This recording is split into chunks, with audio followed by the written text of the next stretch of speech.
You are listening to the Voice of Bold Business Radio. I am your host, Jessica Dewell, and today we are talking with Theresa Robison, who has more than 15 years of experience in public education, and she is passionate about how we educate and collectively can best support the young women and men through our school systems to become independent adults. We are also talking with Mark Carruthers today, who is a change facilitator and has worked in 9 industries, including agriculture, construction, wholesale, distribution, and high tech as an entrepreneur and an employee. We're talking about recognizing burnout today. And part of recognizing burnout is starting with the fact that we need to know what burnout is. And we have an idea of what burnout is.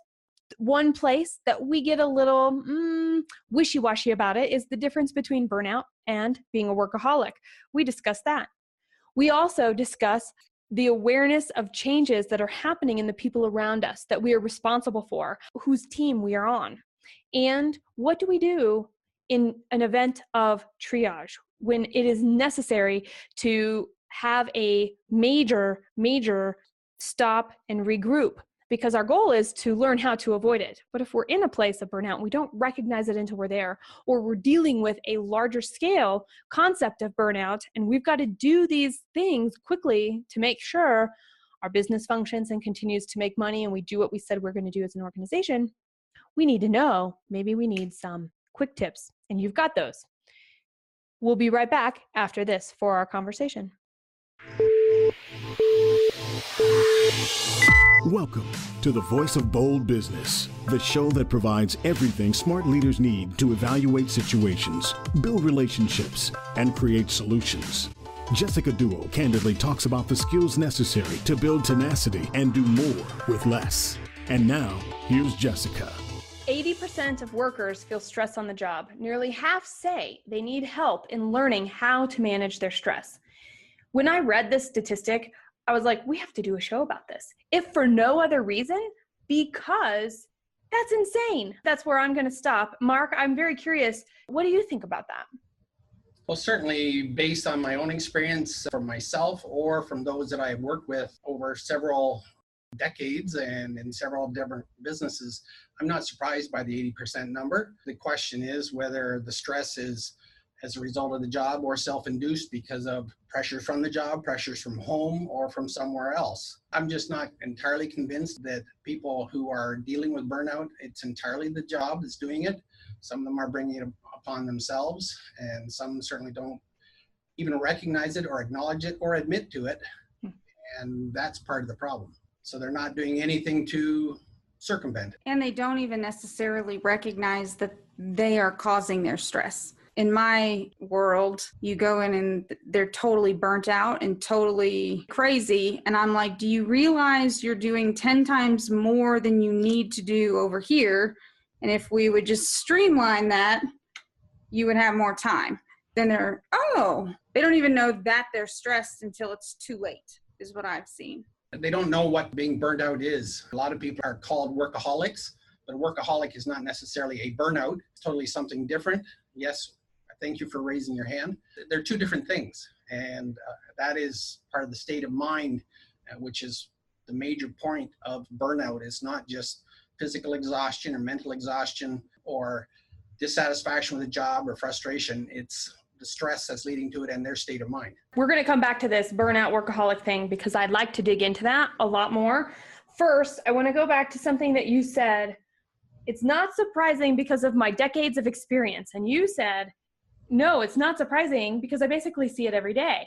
So here we are. We have 2 people that are telling us that this is a problem that exists forever. Well, how come it's still a problem? We have fixed all kinds of things, how to be efficient, how to do time management, how to do all these things, yet we still have this concept of stress and burnout on the job. Where are businesses falling short here? Well, businesses are being pressed more and more for productivity increases, cost reductions, and just trying to make the almighty buck. In the same respect, individuals are looking to advance in their careers and are willing to put in extra time, put in additional stress upon themselves to try to achieve more and to move up the corporate ladder.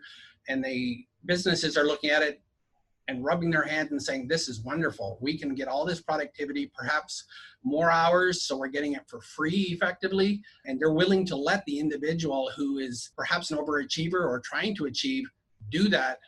And who's benefiting? Usually, immediately the business as opposed to the individual. It's a longer term for the individual when it'll finally catch up with them and harm them. And they just don't realize that until it's too late often. You're an educator and you work in an institution that has to run somewhat like a business. There's costs and expenses and budgets, yet the output and the expectation and the agreement that schools have with the community is different than a business has with its community. And there's no promotion that you're working for. Right. You're either effective or ineffective. Like there's not. So there's two scales. Right. We're working with effective, ineffective in a business structure. That could lead to more money, a bigger promotion. So workaholic defines just about every successful educator out there.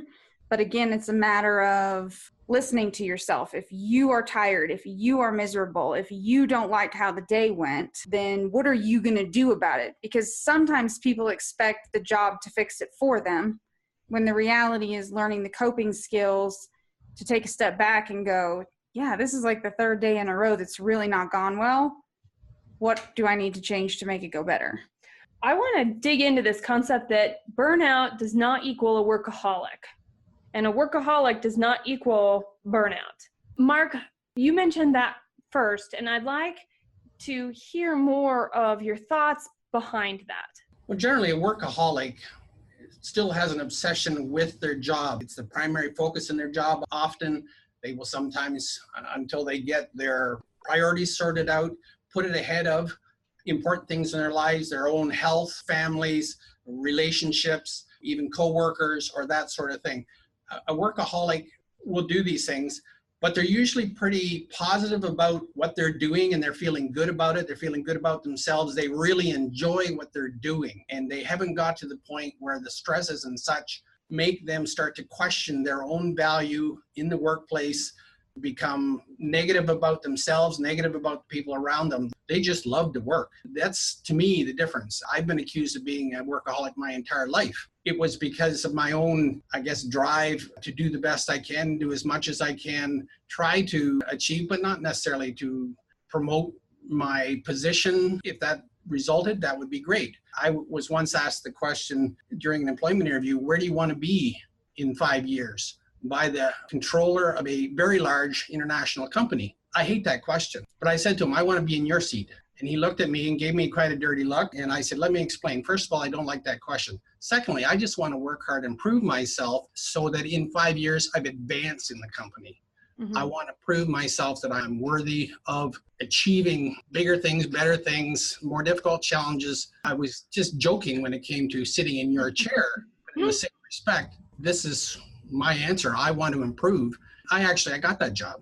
I was there for 5 years, and circumstances were in the industry at the time that I moved on, and that was when I set up my own business. At the time, I was relatively young and pretty brazen to even say that sort of thing, but I hated that question. But it's important to a workaholic. It's an inner positive as opposed to the person who is burnout that turns workaholism into a negative, I guess. What I have seen is exactly what he's describing. The inner drive, everything's fine. I'm working hard. I'm doing my best every single day. And then suddenly it is perceived that that effort is unappreciated. And when that effort is perceived as unappreciated, instantaneous burnout. They've worked. They start to take things personally.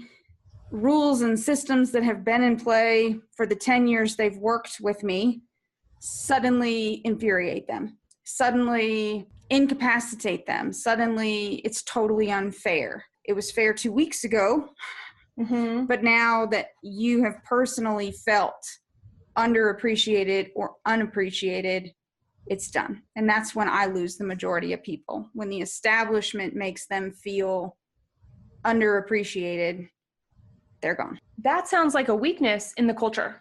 The weakness of the culture of the institution or the organization, the business, whatever. The operative word was they felt. Rules are rules are rules. And for whatever reason, the rules that have been acceptable for the last 10 years suddenly aren't, because you're personally attached to it in a way that you haven't been before. Same systematic structure, same come down from above that would have happened in every other situation, but because of an emotional personal attachment. Say you tutor a kid for an extra 3 hours a week, and then you're told you have to give a retest. Well, it would have happened with or without your extra 3 hours of tutoring. You've been told that 55 times for 55 other kids, but because of something with this parent or this kid or this particular principal, it's over. So it's not that the rules changed. It's not that you were unappreciated. It's your overdrive, overwork, you're working, and then suddenly you're just, that's it. But I think it's still a culture thing. And I think that comes back to a culture sense because there was a miscommunication. There's a miscommunication in what I believe I'm showing up to do and what the institution actually is expecting me to do and wants me to do through its rules and processes. What do you think about that, Mark? Well, just thinking about the teaching scenario, my wife happens to be an elementary school secretary and has been for 25, 27 years now. So she's seen a lot of teachers come and go, seen them at the beginning of their careers, in the middle of their careers, at the end of their careers. One teacher in particular comes to mind. He was probably early 30s before he started teaching elementary school. And he was gung-ho. He was extremely good. The kids responded well. He taught them well. They learned. They were engaged. He did that. The issue was that around him were teachers who were not as motivated. They were there because they get their summers off. They only work 9 months a year as opposed to 12, and they make a good salary. They don't want to change their curriculum. They don't want to be involved in extracurricular supports, all the rest of it that he was doing. Suddenly, once he came to that realization that he was putting in the extra effort and others weren't, and they were still getting paid the same or more, you could see just in what he was doing, the change in him. I don't know if I'd call that burnout or simply job frustration. I think there's a difference between employee burnout and frustration, job frustration, or job discontentment. It's totally something different again, I think. So if it's enough to make you switch institutions, I agree that it's an institutional frustration. It's when you've been doing it for 20 some odd years and you're just done with teaching because of it. I agree exactly what he said. It's not always 100% burnout, because you can go get another job.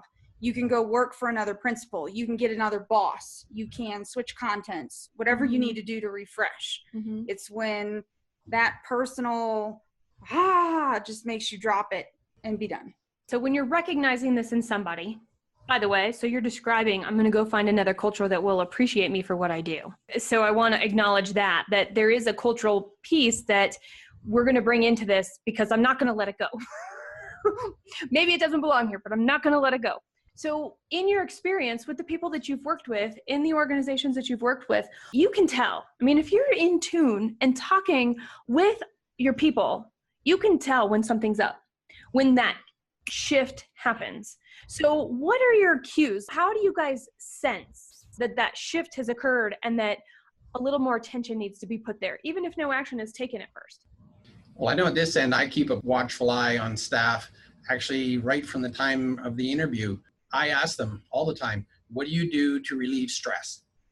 Now, to me, stress is a function of an individual's ability to handle potentially stressful situations. That's what stress is. Their reaction, life is what, 10% what happens and 90% how you respond to it. This is what we're talking about here.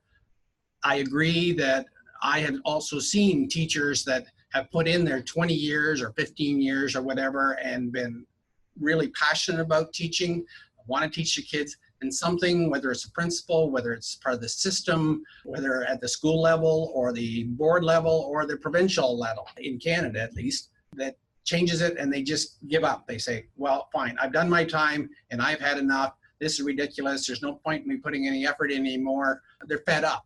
They will sit out the rest of their careers as a teacher being mediocre and they've lost that passion. I've seen that, and it's sad because it's the kids that are losing out. That's so sad, especially in those who have been excellent teachers before, where they lose that drive. I don't know if that's really part of the burnout thing, or I don't know. You're a teacher, you tell me. In regard to hiring, like you, I ask for situations, like describe a time for me when you have felt overwhelmed and what did you do? Because I'm taking notes on the chance that we hire this individual. I'm trying to get some background information. So I start a file on them and I watch them just like you from day one. Like, what are your tells? What makes you stressed out? When are you angry and hiding it? When are you stressed and hiding it? And you just have to watch them. And then you get involved and they either welcome you in, you see them deflate and they're like, okay, we can talk and you're a safe person, or you see them like you're not a safe person. And if you're not a safe person and you happen to be the one who's going to be the one to save them or help them not burn out or help them not leave or help them, you have to figure out how to make yourself a safe person. I really like that. And the reason I really like that is because when we are in an organization and we're developing people, it's the whole purpose of what we do as in a management role where anybody reports to us. We're developing people, and it's our job, it's our responsibility to develop those people and recognize them and be that safe person for them. I'm thinking about my company, and I'm thinking about the past roles that I've had where I've been in the middle somewhere, people below me that report to me, and I am responsible for all of that reporting up. In either situation, it's really interesting because recognizing those nonverbal cues, that change in dialogue, what you might hear when you're walking in and saying good morning to people, what you might hear is people the words they use when they walk into my office and are saying something to me. And I never ever wait until a review to talk about things like this, because if we wait until a review, it might be too late. And so I don't do regular reviews. We're updating all the time. We're adjusting all the time. I will say to somebody, hey, you know what? I see that all these deadlines are being missed and this is unusual. Tell me what's going on. And so I'm applying it. I'm opening the door from a work perspective because that's where I have to start from. I'm not part of their personal lives. I mean, I am to an extent. I'm not one of their confidants in life. I must position myself to be a confidant at work. And if the stuff that's going on outside of work is affecting their work, that's where I get to support them and jump in and go, okay, so how can we shift, adjust, get you a new skill to be able to use the word cope? I'm not a big fan of cope, but I think it makes sense here because we've got to get through survive, right, to be able to make it to and thrive. To, yeah, exactly. In the 80s and in the 70s, a manager, their job was managing. They didn't have their own work to do. In addition to people development, their job was the people. And we've changed that. And we need to keep changing that as times change, as technology changes, as ways that we can improve and be productive with technology change. Yet at the same point in time, can't forget that people aren't going to develop themselves. Somebody isn't showing up and saying, this is what I expect in my working for me. This is what I expect. And here's how what we do ties into the vision of our institution or organization. And here's what that organization and this institution, this is what our end goal is. And being able to check in and go, I want to see from you, what did you do this week that helped you really live that mission? What happened to you this week that maybe took you off mission and really threw you for a loop? Do you guys use scenarios like that? I try to constantly talk to different people, whether it's just while I'm getting my coffee in the morning, talking to people and discussing the weather. If they happen to be discussing a topic, I'll just sort of, in some cases, my 2 cents worth in, which sometimes aren't appreciated and sometimes are. But if I can establish a personal relationship as a manager, I've had people say to me, yeah, I remember one time where an individual who I'd established a relationship with, a working relationship, and she said that a young person, a new hire, had gone to her and said, I have this issue and this problem, whatever. And the lady said, well, you should take that to Mark. He will help you with that. Oh, I'm afraid of him. And I thought, well, that's odd. And the lady laughed at her. She says, you don't have to be afraid of him. He'll help you. He's friendly. He's a nice guy. And even though he's the business manager, he will talk to you. And the person finally came to me, but the one who had the older person who'd gotten to know me and I'd gotten to know her, she understood the way I am, which is an open door, open communication type of person where I'm interested in the individual. A lot of people are amazed with me when I can ask about their husband or their spouse, their wife, whatever, by name, because I actually care and I want to know, and establishing that personal relationship will hopefully smooth any disconnect there might be between the individuals and management. And I tried to do that my entire career. I thought I need to get to know these people on a personal level, not just on a business level. And perhaps I'm a little bit of an odd duck in that manner, but that's just the way I am, and it may be part of my social nature. But same thing with teaching. I find that the principals who are dictatorial and sit in their offices versus those who are actually out with the kids in the presence of the teachers who are maybe monitoring the halls or monitoring the playgrounds or whatever, they're the ones that are usually have a better line of communication with the students, with the teachers, and usually with the parents and community.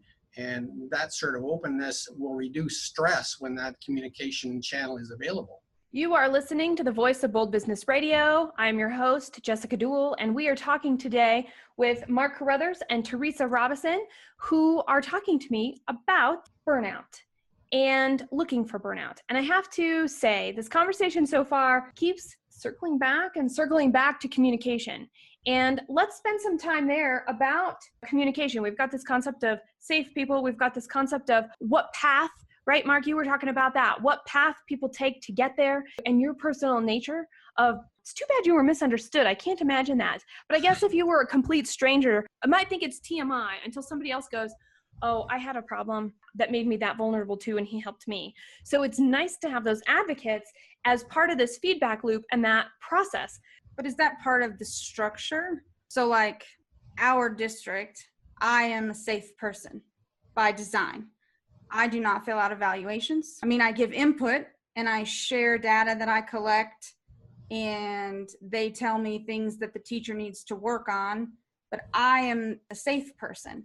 If as a business manager, you're the one filling out their evaluation, that's like the principal's job. You both have talked about evaluations. The one thing that I learned a long time ago was that when a performance evaluation is done, the person who is being evaluated should never hear an issue with them for the first time.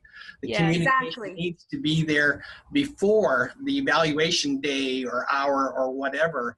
And that is... And the chance to talk about how to fix it. The chance to say, like you said, I've noticed that you've started missing deadlines. What's going on? That's your ticket in. Yeah. One time in an evaluation I got from somebody whom I love. He was one of the two bosses that I look back on and go, I'm really glad this person was my boss because I learned a lot from him. He said to me, you know, Jessica, all of this stuff that we've talked about and all the stuff we've been doing, you're just very black and white. And I laughed out loud. And in fact, then I almost cried because I'm like, what do you mean I'm black and white? What do you mean I'm black and white? And I had to come home and I had to think about it. And it took me 2 years of thinking about it. So this is because I'm like, I can't solve this. What is going on? And then it occurred to me, I am a kind of person who I will talk and I will talk and I will build an idea and build an idea and build an idea until the decision is made of what's going to happen. As soon as that decision is made that something is going to happen, we're done talking. Do it. That's one of those things where it came out of nowhere. I was really disturbed by it, and I didn't let it change my performance. And in fact, I tried to address it, and it took me a long time to learn that one, to figure that one out. But it does require some self-awareness. So if I were to look at communication, we, as the safe person, the business manager, the evaluator, whoever that is, and whatever our role is that we find ourselves in, when we're thinking about communication and how we communicate, the way we communicate, I'm a perfect example of, oh, well, does that mean I'm not good here? And I was second guessing myself and doing worse because of it, because I had never heard about it before. And I went in thinking one thing and I came out knowing another. Did your boss recognize the fact that he shattered your world? No. Bad boss. Well, and good Jessica. Now, maybe not good Jessica. I don't understand why we high-fived. I don't either. Why good Jessica? Right. High five, Mark. Good Jessica. Good Jessica. I don't understand what happened. Because, well, think about it. It was sprung on me, which means it was some other kind of a test. How was I going to react in some situation? And Jessica did not show anything that Jessica was feeling at that time. That particular strength of mine came in really handy right then. But if he felt that you were a black and white person, perhaps he was unaware that it was a surprise to you. Right? Of course, but we never talked about it. He never said, wow, Jessica, you're pretty rigid about this. We're going to go in another direction. Let's talk about this now. We never had those types of conversations. So me recognizing that, going, oh, there could be these things that are going on behind the scenes, and they may think they're communicating, but they're not actually, makes me a little bit more of an over communicator now, because I was misunderstood and I thought I was showing up, being all in, saying what needed to be said. Yet I was still taken by surprise, and it was really hard for me for a while. The issue often, though, is that those who are in the workplace, in the trenches, feel that those in management positions have no clue what the real issues are, what the real solutions are, what the real processes are. When I was working for an accounting firm and doing audits, we would go into a business and we did what was called management advisory services at that time. We would go to owners or managers and say, how is this, what's the process to get this done? And they would explain it to us. And then we would go to the people who were doing it and they'd say, no, we haven't done that for years because it doesn't work. The problem then is when you've got your evaluators who are evaluating based on management criteria, evaluating those who are doing it on what works, you run into a disjoint and dissatisfaction and people are moving on because what difference does it make? I can make this work more efficient because I do the job and I know what needs to be done, as opposed to management who's sitting in their ivory tower and telling me and they don't have a clue. I left out an adjective. Dude, we're talking about unwritten agreements. Mark, I got really excited. That's like my excited word. Dude. And it's true. So these loops are very important. And what I hear you both saying is that this concept of a two-way street is really important. So something I could have done different, looking at my past story that I was just sharing, is about the concept that I could have said, wow, okay, I'm really surprised by this. So can you help me out? I didn't feel like I could do that. And I was thinking more about it as I'm listening to you talk, because I'm always living in the future and what's coming next. After I reflect, I let go of what happened. In this particular scenario, every single time a decision changed, I was starting from zero with the same amount of resources from the beginning. Decision would be made, money would be spent, decision changed, less money to be spent, decision changed, less money to be spent, and now I'm basically screwed because I have no money, I have no resources, I have just me and my time, and I got to figure out how to get this done. There's a breakdown there. And it wasn't because my boss didn't care. He was amazing. Like I said, I loved him. I loved him. He's one of my two favorite, best bosses in my history. Yet, there was still a communication breakdown. I think it comes back to culture. And the two-way street. Yeah. You as an employee have to show up ready to speak up. Like you can't just rely on management to read your mind. Management doesn't expect you to, well, they sometimes expect you to read their minds, but generally speaking, here is an expectation. If you're displeased with that expectation, why? So this goes into this concept of unwritten agreements within communication and the fact that to build a two-way street, there has to be an awareness of the employee having a space and being recognized that it is okay and encouraged, because there will be zero backlash of them speaking up when things don't seem right. And you've said ivory tower, Mark. You said sometimes they expect you to read their mind, Theresa. And management, people developer, the business strategy, the ultimate buck stops here people also have to be able to receive feedback. And so if we're talking about that, when things aren't matching up, are there things that you have recognized in your experiences when communication breaks down between people? Because realistically, the frustration in relationships when it's unaddressed festers. So we are talking about people here, and I think people are an important part of this concept of burnout in businesses. What are the things that are usually overlooked that people who are finding themselves going, oh, now that you say this, I've been in a situation like that and I never spoke up. oh, now that you say this, I saw somebody the other day acting really strange, and I didn't speak up to find out what obstacles I could help them remove, or that if everything was okay, or what was bothering them. Where did you guys notice those? And do you have tips on how to become more aware of places to practice a two-way street and set up the expectation that a two-way street is necessary? Two-way street, that's essential to communication. One person speaks, the other person understands, and they have to be able to feel free to speak what's on their mind and be honest and open. Sometimes that's difficult. Some people don't have that issue and they get ridiculed for being black and white as opposed to somewhere in between.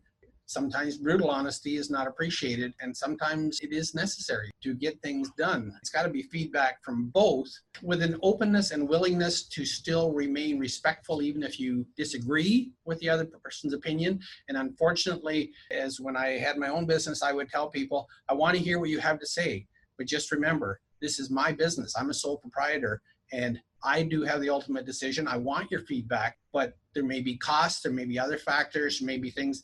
I don't know how many times I have had people come in to this business and say, we should do this, we should do that. And I say, we've done it, we've tried it, and this is what happened. Oh, they've still got to remember to be respectful. The owners, the managers have to be respectful of the people and allow them to be open and honest with it. By saying we've tried it and whatever, you've at least considered it. We know what happened before, we did try it, and you explain to them, not just sort of dismiss it. Otherwise, these people say, what was the point in me even bringing it up? At least tell them that you listened, you heard what they said, we have tried that very thing, and unfortunately this and this happened, and it's not viable in what we're trying to do. So that communication, each has to be willing and respectful of the other in their comments, to make the comments and to take them without having their feelings hurt or become negative upon themselves. We're talking about preventative measures right now and recognizing burnout. So everything we've been talking about in this last section has been more about avoiding burnout. So as we're wrapping up the show, I'm curious from you guys, do these same strategies apply when we recognize burnout and it's a problem right now? Or is there a different triage approach that you've used and found successful, that if people are like, crap, I'm listening to this because I've got high turnover and people are burning out left and right and I don't know what to do, maybe I can try something to at least get us to the point through this problem right now so I can put into place these preventative measures? You have to go get your coffee where your employees get their coffee. That's the preventative measure. The preventative measure is being there, listening, talking, when they give you an idea. I love what you said, Mark, about, well, we've done that. These were the parameters that we saw. These were what we implemented, and this was the result, and it didn't work. Oh, well, what if we tweaked blah, blah, blah? Maybe you do and maybe you don't, but I'm the boss, right? Thanks for your input. This is whatever. That's great because they feel heard. But if you're not doing that now, if you're not laying the foundation that your employees are valuable with the knowledge that they bring to the company, whatever your company is, there is no triage. They either feel valued and feel listened to and know that you're with them and you're going to work through whatever struggles come their way and you're going to hear them and help them be productive, or they feel like you're judging them, they feel like you're out to get them, and they feel like they need a change. Well, what if you're having a bleed? What if you have a team of 10, 3 of them have already left, you see other people are angry, you haven't even replaced the first 3 yet, but you don't want anybody else to leave because you can barely do the job now that you could already barely do when you had 10 people. Then you triage. And so what would you suggest for triage? Well, if you're already at that point where you've lost 3, you're almost too late. If you only have 10 and a third of them. But some of us, remember, it took me 2 years to recognize that I actually am black and white once a decision is made. So help out people who are slow learners like me. Yeah, no, that's what I'm saying. You've got to be paying attention to what's going on. I've had people where just watching them and hearing what other people have to say about them. Gee, all of a sudden so-and-so was grumpy today and they really chewed me out for this. And I noticed the person isn't taking vacations, or they're gaining weight and not taking care of themselves and that sort of thing. And they're working astronomical hours and this sort of thing. You got to pay attention to that. And I will go to them and I'll say, oh, did you get away from the weekend? What are you doing this weekend? Are you taking off some time this weekend? I'm concerned about you, and expressing as management concern about the individual and talking to them so that they will talk to you. that I think helps to some point. And if you are attentive enough to a group of 10 and see that, geez, we lost one, that's when you should be responding, not when you've lost three. You're a third of the way there, basically. That started happening for me. What that looks like on the ground is, okay, team is dysfunctional. Team needs time. Team needs to come to Jesus meeting. Principals, I need substitutes. We need to use resources to get these people paid time that we can have a powwow and regroup. So maybe in a company that looks like temps, what part of this job can get done? We're going to take a 2-day activity. We're going to do some team building. We're going to regroup. I'm going to hear you. I'm going to acknowledge what you have to say in a real way. Because if you're not putting resources in, it's hard for disgruntled people to believe you. So if you're like, oh, take the day off, you're not really using your resources to hear them. So to me, triage would be spend some money, get some time, have a meeting, pay them for their feedback, and ask them, how do we fix this? We don't want you all to leave. So what do you need? What do you need from us? And then you have to guide them, because maybe they want a margarita machine and that's not happening, but get a I know, right? But Well, what's the alternative to a margarita machine? you just mentioned that, and I'll go back to my days at the accounting firm when I was working through tax season and putting in 90 hours a week, 7 days a week. And basically every evening the boss would go out and buy us pizza and buy a case of beer, and you were not allowed more than 2 beer. Now at that time I didn't even drink, so that didn't make any difference. I had to pop. But anyways, that broke the ice, because you were working from 7:30 in the morning till 11 o'clock at night, 4 days a week. Gee, you were having a break and only working 10 hours on Fridays and only 8 hours on Saturdays and Sundays. That was a break. And you did that for months on end. Those little things, such as pizza and beer break, were a great thing. And then the bosses might sit down right at the desk or table beside you and start doing things and chip in for an hour or two and show that, geez, he cared enough to actually sit down and do it too. So that goes back to our discussion before about bosses actually chipping in and doing something, even if it's for a short time period. It shows that, okay, they care about the issues. They're trying to address it. And I was going to address the point of throw more money at it. I don't know what your school boards are like, but our school boards here, they're so tight that there's no money to throw at it. And that's part of the issue. And that harms the whole teaching profession. But there's got to be limitations, because again, you'll get me going about waste in education and the government. You can be creative. Even in a business. And because businesses will tell you that too. We don't have money for that. We've got this problem. It's got to have triage, but that's not an option because we have no money. The boss sits down next to you. That also communicates you're in triage. They may feel like you're an idiot and you're living in your ivory tower and you don't know what their job is, but you sat down next to me today because we aren't quitting. The 6 of us that are left out of 9, we're staying, and the boss person knows enough to sit down and do my job with me instead of being over there. When they sit down, not only is it little resources like pizza or bagels in the morning or whatever you're going to do, but it's your time. Mm-hmm. If you're going to allocate your boss person time, then it's valuable, which time is free. By the way, a lot of business books talk about this, but you know where you can get the best nuggets around everything that Mark and Theresa have been talking about here, and it works pretty instantaneously. Our parenting books. I mean, honestly, if we have a broken relationship with a spouse, a partner, doesn't matter, but also parenting books, because depending on where the relationship is it lateral or is it vertical, right? Is it an up and down, report to, report E, or is it I am somebody equal? How do we communicate with that? And we can use those resources there to go, all right, this might be one thing I can try. I see this in this person. And we don't need a business class to do that. We just need to get real and understand we're working with another person and we don't understand the other person. And we want to seek to understand them. When I started here, one of the questions they asked me was, start off by saying, there are 37 women in this firm. How are you going to deal with that? And I said, I taught girls baseball for 14 years, from the time they were 4 years old until they were 18 years old. I am going to use every trick that I learned dealing with 4-year-old girls to 18-year-old girls and apply it here. That was part of parenting, was coaching kids. Applied a lot of that in my years working in management. I agree with that 100%. there's all kinds of resources out there that may not seem applicable to what you're doing, but son of a gun, there's actually a relationship. You will find all of today's program notes at voiceofboldbusiness.com/P80. That is voiceofboldbusiness.com/P for program 80. You can also search the website for Recognize Burnout. Your actions as a leader matter, and your actions in your aspirations of growing your experience to become a better leader, higher in an organization, matter.